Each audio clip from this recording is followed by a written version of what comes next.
चुनाव अपने आप में बहुत महत्वपूर्ण है, पर सबसे बड़ी जो मुझे जो एक से कहते हैं पहेली जो बनी हुई है वो ये है कि ये चुनाव हो रहा है, ठीक है।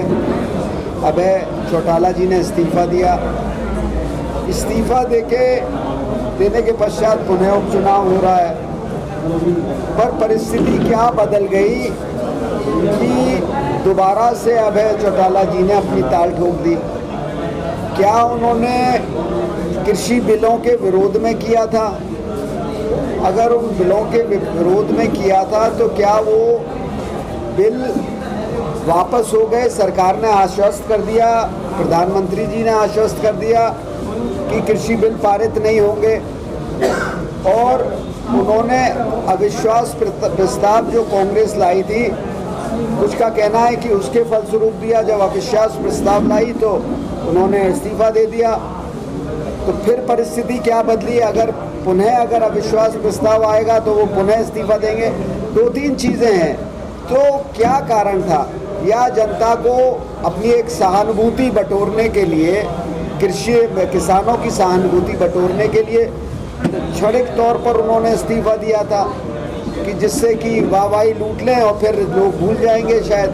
तो पहले उन्हें इस बात का जवाब देना है, और वो जवाब मुझे नहीं मिल रहा है। मैं आप लोगों के माध्यम से उनसे ये पूछना चाहता हूँ कि क्यों तो उन्होंने इस्तीफ़ा दिया और क्यों अब वो पुनः मैदान में आ गए हैं। इसका जवाब उन्होंने प्रेस कॉन्फ्रेंस में दिया कि किसानों के कहने पर ही मैंने इस्तीफा दिया और किसानों के कहने पर दोबारा चुनाव। कौन से किसानों ने कह दिया? महापंचायत हुई थी हमारे नहीं, किसानों की महापंचायत, 50 किसानों को आप बिठा लो और उनसे ये कहलवा दो तो क्या वो महापंचायत हो गई?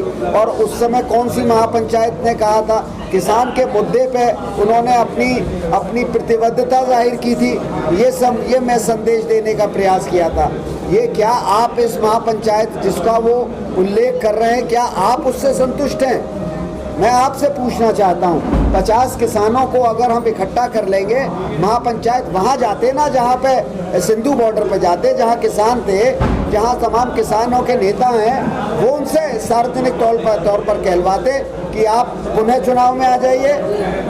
तो ये तो एक छलावा है।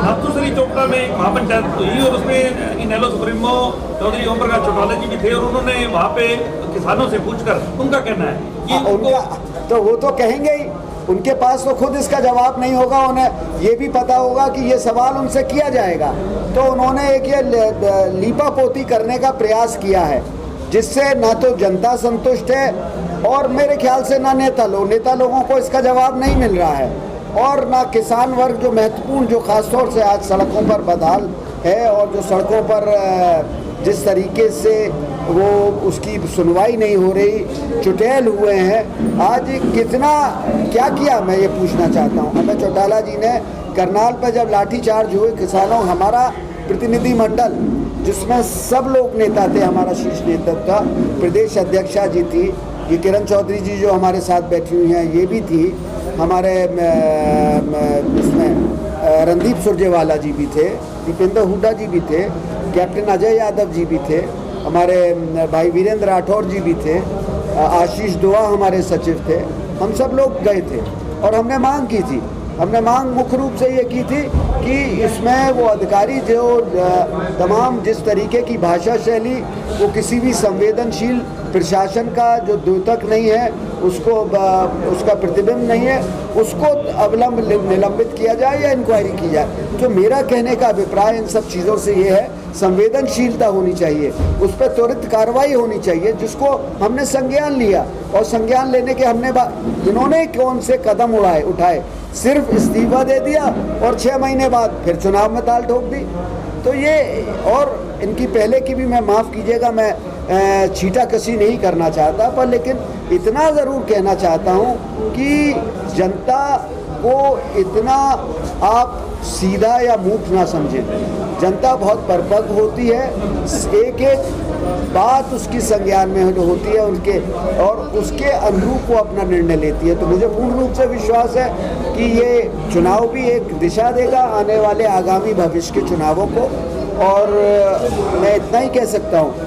और ख़ास तौर से जो दूसरे जो प्रत्याशी भेजे गए हैं, क्षमा कीजिएगा, प्रत्याशी वो उनके बारे में सर्वविदित है, उनको कि क्या उनकी कार्यप्रणाली है, क्या उनका उद्देश्य है। अगर उन राजनीतिक उद्देश्य हो, सिर्फ और सिर्फ राजनीतिक उनका माध्यम है धन अर्जित करने के लिए, और अगर ऐसा ना होता तो विधानसभा में आज तक वो उन्होंने कितने सत्रों में वो उपस्थित रहे। किरण जी वहाँ की उसकी सम्मानित सदस्य हैं, वो उसकी पुष्टि करेंगी।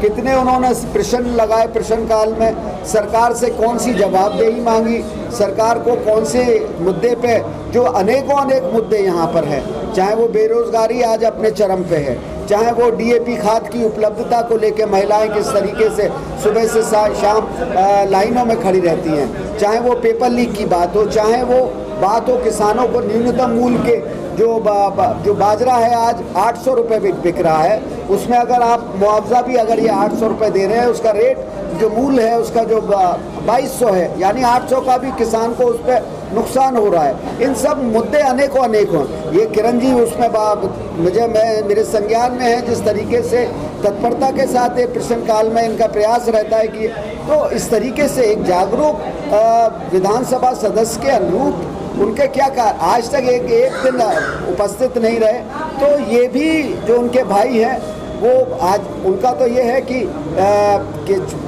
बताते हैं कि सट्टे में भी उनका बहुत योगदान रहता है, तो हारे या जीता दोनों में उनको फ़ायदा है। तो बीजेपी की ये मतदाता आकलन करेंगे कि बीजेपी का 2.5 साल का कार्यकाल कैसा रहा है, और हमारे मुख्यमंत्री ने जो कार्यकाल 10 साल का दिया, तुलनात्मक अध्ययन करें और उसके अनुरूप फैसला करें। और मुझे पूर्ण रूप से विश्वास है कि मतदाता बहुत जागरूक और परिपक्वता का परिचय देते हुए हमारे प्रत्याशी पवन बेनीवाल, हमारा पूरा कांग्रेस का जो शीर्ष नेतृत्व है, एकजुट है। सब लोग अभी हम सब लोग किरण जी ने यहाँ बैठकें ली थी, हम लोग प्रदेश अध्यक्ष और कांग्रेस प्रतिनिधिमंडल विधानसभा के अध्यक्ष पूर्व मुख्यमंत्री भूपेंद्र सिंह हुड्डा, हम लोगों ने 3 बैठकें की और बहुत अहम जनसभाएं, बड़ी सफल जनसभाएं की थी, और आएंगे और सब लोग नेतागण यहाँ उपस्थित रहेंगे, आएंगे, और हमारा पूर्ण रूप से विश्वास है कि हम अपने जिस उद्देश्य को लेकर चल रहे हैं उसमें सफल होंगे। माना जाता है एक परसेंट बेनीवाल जी हैं, वो 2 दिन हाजिरी लगाने के बाद अब फिर गायब हो गए, जनसभा में दिखाई नहीं दे रहे। उनका देखिए उपचार के लिए गए, उनके भाई अमर सिंह हमारे साथ तीनों बैठकों में थे, और वो पूरी सजगता के साथ, सक्रियता के साथ कार्य कर रहे हैं। वो अस्पताल में उनका कुछ बहुत गंभीर उनकी शारीरिक उसका हाँ स्वास्थ्य ठीक नहीं है। तो इनेलो का गढ़ माना जाता है, और ऐसे में कांग्रेस क्या रणनीति अपनाएगी कि इस गढ़ को ध्वस्त करेगी? देखिए हम लोग पूरा गढ़ तथाकथित अच्छे गढ़ लोगों के ध्वस्त होते हमने देखे हैं। गढ़ किसी का नहीं होता, जनता ही गढ़ बनाती है और जनता ही उसे ध्वस्त करती है, और जनता उस चीज़ का पूरा आकलन लेती है।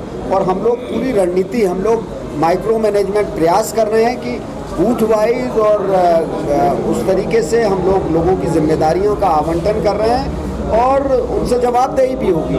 ये सिर्फ वहाँ नियुक्ति तक नहीं होगी, मैं उस बात को सुनिश्चित करूँगा कि जहाँ जहाँ जिनकी नियुक्तियाँ हुई है उन्होंने क्या हमें मतदान के रूप में हमें क्या परिणाम दे दिए। बसंत साहब, अभय चौटाला बार कांग्रेस पे आरोप लगा रहे हैं, आपकी परवारी हो कांग्रेस के हरियाणा की, लेकिन आपकी पार्टी पे ये कह रहे हैं कि 5 संगठनों के अंदर बैठी हुई है, लेकिन अपना संगठन है जो कांग्रेस पार्टी ब्लॉक तक खड़ा नहीं करता। देखिए ये हमारा आंतरिक, आप ये सोचिए कि वो बिल्कुल ठीक है, वो पहले अपना तो बताएं कि उनके पास उनका कौन सी पार्टी में एक भी उनका विधायक नहीं है। हमारा संगठन तो आंतरिक, उसके बावजूद भी आप देख रहे हैं ना कि पूरी तरीके से हमारा संगठन, हमारे नेतागण दौड़ रहे हैं, और संगठन भी हमारा बहुत जल्दी गठन हो जाएगा, उसकी वो चिंता ना करें।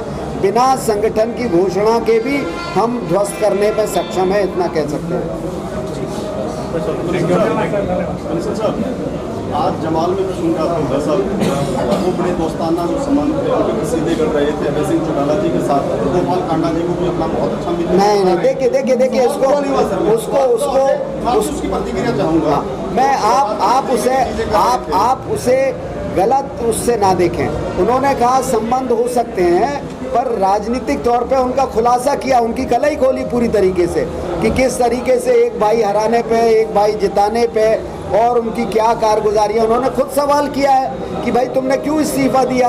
उन्होंने खुद गोपाल कांडा को कहा है कि क्या उसकी उपलब्धियां हैं, क्या है, किस तरीके से पैसे का ये लोग खेल खेलते हैं। तो मैं तो ये जनता से अनुरोध करूंगा, यहाँ की जनता मुझे यहाँ हरियाणा वासियों ने हमेशा जो एक देश को एक गौरव प्रदान किया है, चाहे वो खेल के क्षेत्र में हो, चाहे वो आत्मनिर्भरता जिसका बड़े बड़े नारे दिए जा रहे हैं। हरित क्रांति के माध्यम से खाद्यान्न के क्षेत्र में आत्मनिर्भरता किसने प्रदान की? जो आर्थिक समृद्धता की बात है, हरियाणा प्रदेश अपने आप में खुशहाल प्रदेश एक जाना जाता है, अगर हैप्पीनेस इंडेक्स और इन सब की बात करें तो आज कहाँ आ गया है? आज बेरोजगारी में आज पूरे शीर्ष स्थान पे है पूरे भारतवर्ष में। इसका हम लोगों को आज चाहे आर्थिक व्यवस्था हो, कानून व्यवस्था हो, कोविड के प्रबंधन की बात हो, और जिस तरीके से हमारे आदरणीय मुख्यमंत्री यहाँ के वर्तमान के जो भाषा शैली इस्तेमाल करते हैं, क्या शोभा देता है किसी से जो उच्चतम पद को सुशोभित किए हुआ है प्रदेश को।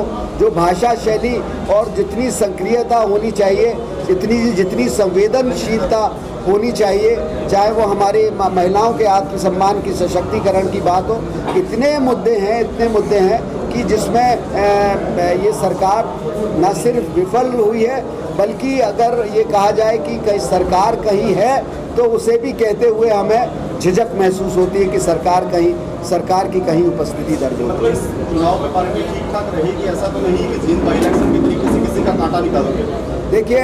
देखिए अब जिंद का मैं उस पर टिप्पणी नहीं करना चाहूँगा, मैं उस समय उपस्थित, पर मेरा प्रयास है कि हम लोग एक अच्छा प्रदर्शन, एक बहुत जो हम चाहते हैं, सब लोग एकजुट होकर यहाँ वोट मांग रहे हैं। पार्टी से, मतदाताओं से ये अनुरोध कर रहे हैं कि कांग्रेस पार्टी जिसने विकास हमेशा दिया है और जिसने हमेशा मुद्दे उठाए हैं, चाहे हमारे नेता राहुल गांधी हो, चाहे शीर्ष नेतृत्व में जो भी राष्ट्र के मुद्दे हैं या प्रदेश के मुद्दे हैं, किसानों के मुद्दे पे सबसे पहले सड़क पे कौन आया था? राहुल गांधी आए थे ट्रैक्टर यात्रा पे, आपको याद होगा, किसानों का जब आंदोलन शुरू हुआ था। सवाल हुड्डा साहब को लेकर जी, सवाल हुड्डा साहब को लेकर नहीं तो हुड्डा साहब आए ना, हुड्डा साहब तीसरी बार इस चुनाव में आए हैं और चौथी बार और आएंगे। तो ये आप लोग प्रश्न अपने दिमाग की उपज, आपसे हाथ जोड़ के निवेदन है, ये सब आज हम सब लोग पूरी तरीके से एकजुट है, पूरी तरीके से हर पार्टी का के जो शीर्ष नेतृत्व है प्रदेश का, वो अपना योगदान दे रहा है और प्रयत्नशील है और प्रयासरत है कि हमारा प्रत्याशी चुनाव जीते।